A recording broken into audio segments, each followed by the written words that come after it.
This is the most disgusting E85 pump I've ever came across. But filling up the Fusion with the all E85 this time. $1.76 a gallon. I think it was saying that, let's see, it doesn't say on there. I think premium was $2.46, but that's only 91, and then 93 is like $2.69 or $2.79 a gallon here in Missouri. So just filled up with fully 85 on the Fusion. Look at this. This is like Christmas Day. Got a brand new block. We got the Raptor crank. We got the 16 plus pulley and cam timing sprocket. We got the Manly rods, the Manly pistons, the ARP head studs, the King Racing bearings, and the Manly piston rings. Oh, the short block. It just needs to be put together now. So my buddy's coming over. He's coming to pick up this, and then we're going to talk about this. Basically, rotating assembly is getting balanced, and that's going to make a world of a difference with this build in smoothness. So other than that, it's checking all the clearances between everything. This is super precise. This is why I don't want to do it just by myself. It's not something I'm going to mess with. This is a professional's job. So I'm going to talk with him. He works at a machine shop, and we're going to get it all fixed up. So the LS is gone, and so is my rotating assembly. Forgot to give him the flex plate, though. So I got to get that to him. But basically, he's going to balance the rotating assembly before I bring over the block. And they're going to make sure everything is good on the block, and then he's going to assemble it. So in the end, I ended up giving him that LS motor. And we worked out a deal. I actually ended up giving him, I had that 10-pound bottle of nitrous. And I ended up throwing that in the deal. So we got a couple things worked out as far as assembly goes. But anyways, pretty happy with it. And it'll probably be a month or two before she's all done. But I don't want to rush perfection, especially on something that there's so many tight tolerances and ring gap and bearing clearances and whatnot. So kind of interesting.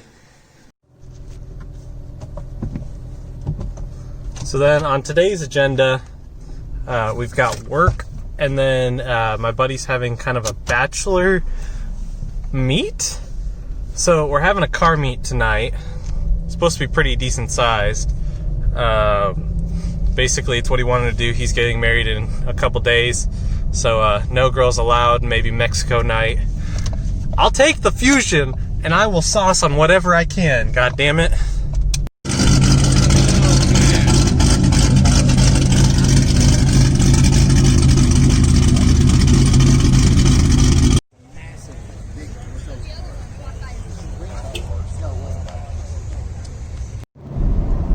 Here's the buddy with the stock SHO again.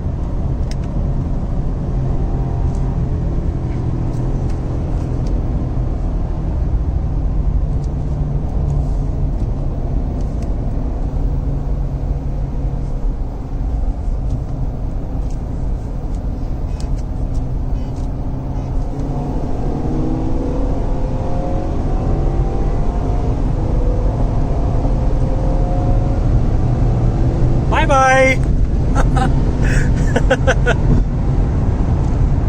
Ricer flyby.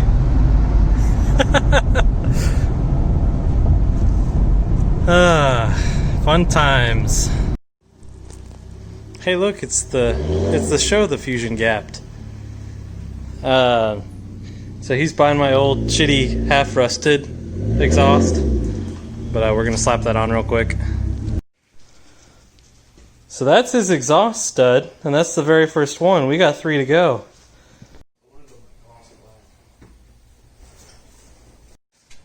So, broke off 2 of the 4, and gonna go use a lift real quick so we can break off the other 2, because one rounded and then just got some extra bolts and gonna set them up with this, but 5-minute job became a couple hour kind of thing.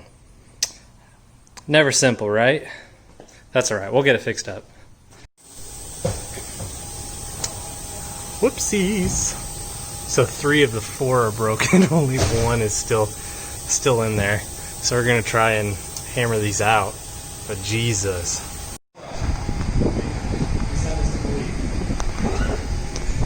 So this is open stock downpipes.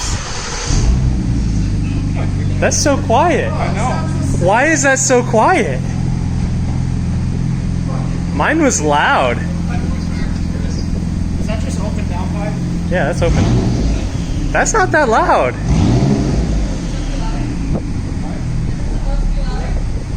It's that just shows how much those stock downpipes just.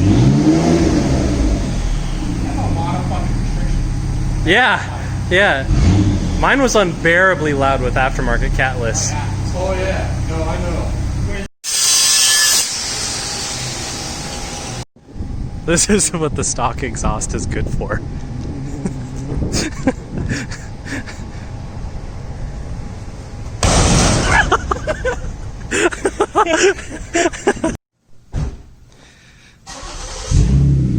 So the exhaust is staying with me for now.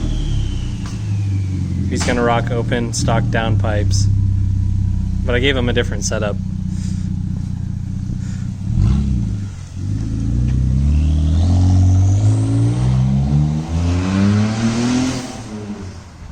That really doesn't sound that bad. That's crazy that the stock downpipes are that restrictive. I mean, it's not loud at all.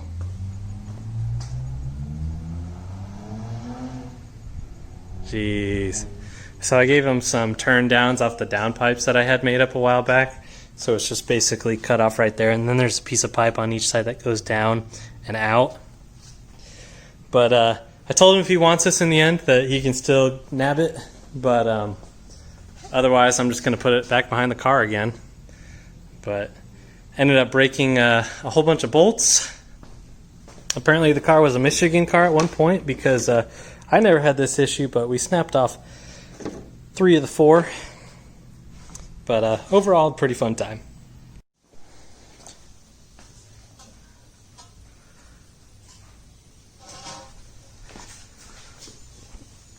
I did a number on this wheel. It's not often, apparently, that you see it crack in 2 different spots, but that was way back in the day when I was doing some snow shenanigans, and oh, did I get high centered on a curb. But the car launched really well. It just didn't stop very well. So this is my extra wheel that kind of a reminder to kind of stay humble and know your limitations. That'll work for now. I don't want to move the car back over and then have to slide it in there and move like my old short block out of the way. Here, I'll pull this out for old time's sake. She's a little curvy.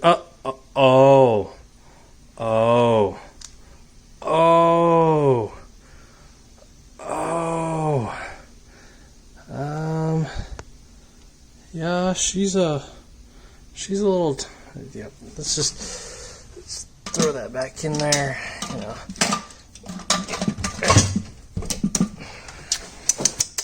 Tasty. But anyways, I'm gonna call it on this video. I just dropped off the flex plate and bolt and crank timing sprocket off at Fab Guy's house, and he's gonna add that to balancing the assembly, because you need anything that rotates on the crankshaft to be balanced with the assembly.